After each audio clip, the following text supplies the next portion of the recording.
Hey there, champions! Welcome back to another Read Aloud. We're back with Junie Jones and the Stupid Smelly Bus.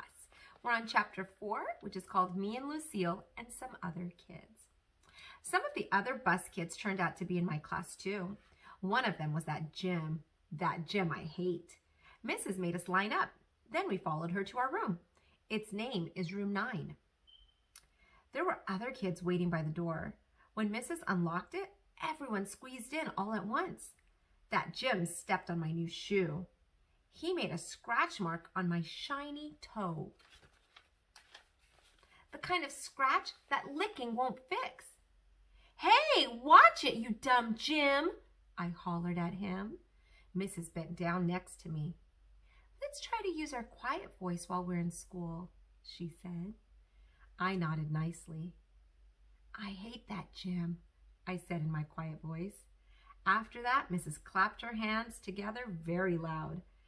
"I want everyone to find a chair and sit down as fast as you can," she said.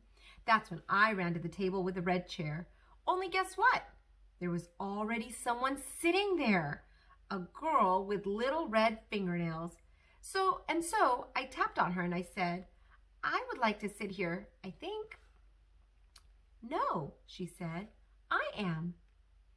"Yeah, only I had picked that chair out," I told her, and asked my mother if you don't believe me. But the girl just shook her head no. And then Mrs. clapped her hands loud again and said, "Please find a seat." And so then I had to quick sit down in a stupid yellow chair, the same stupid color as a stupid yellow bus. After that, Mrs. walked to a big closet in the back of the room. It's called a supply closet. She got out boxes of new pointy crayons and some white circles. Then she passed them out, and we had to print our names on the circles and pin them to our fronts. It was our first work. "If you need any help spelling your name, raise your hand," said Mrs. I raised my hand. "I don't need help," I told her. "Grandma Miller says I print beautifully." I used red. But then a mistake happened.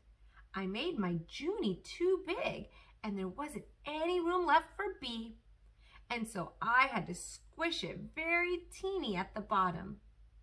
"I hate this stupid dumb circle," I hollered. Mrs. made the shh sound and gave me a new one. "Thank you," I said nicely. "Grandma Miller says I print beautifully." The girl with the little red fingernails was faster than me. She showed me her circle and pointed to her letters. "Lucille. That spells Lucille," she said. Here they are working.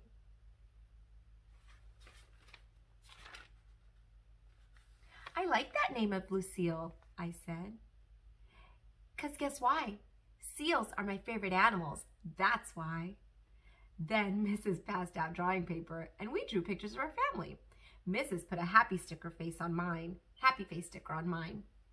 It was very good, except I made my father too teeny and my mother's hair looked like sticks. After that, Mrs. took our class on a walk around the school. Everyone had to find a buddy to walk with. My buddy was Lucille. We held hands. The boy I can beat up was right in front of us. His buddy was that Jim I hate. The first place we walked to is called the Media Center. My mother calls it a library. It's where the books are. And guess what? Books are my favorite things in the whole world. "Hey, there's a jillion of them in there," I hollered, feeling very excited. "I think I love this place." The librarian bent down next to me. She said to use my quiet voice. "Yeah, only guess what? Right now, I just like the kind of books with pictures. But Mother says when I get big, I'm going to like the kind with just words and also stewed tomatoes." The boy I can beat up said, "Shh." I made a fist at him. Then he turned around. After that, we went to the cafeteria. The cafeteria is where the kids eat lunch, except not when you're in kindergarten. I said, "It smells yummy in here, just like pescetti and meatballs." Then that Jim turned around and held his nose. "P.U., I smell you," he said. Lucille laughed very hard. and so I stopped holding her hand. The next place we went was to the nurse's office. It's very cute in that place. There are 2 little beds where you get to lie down, and two little blankets that are the color of plaid. Our nurse doesn't look like a nurse. She doesn't wear white clothes or white shoes. Our nurse is just a regular color. Lucille raised her hand. My brother said that last year he came here and you let him take off his shoes and he got a drink of water in just his socks. That Jim turned around again. P.U., I smell your feet, he said to Lucille. This time Lucille stuck out her tongue at him. After that, we held hands again. And that's the end of chapter 4. The next chapter is called Principal. I hope you guys enjoyed that, and give this video a like, subscribe if you haven't done so already, and I hope you have a wonderful night. Sleep well, sweet dreams, and I will see you all next time. Good night.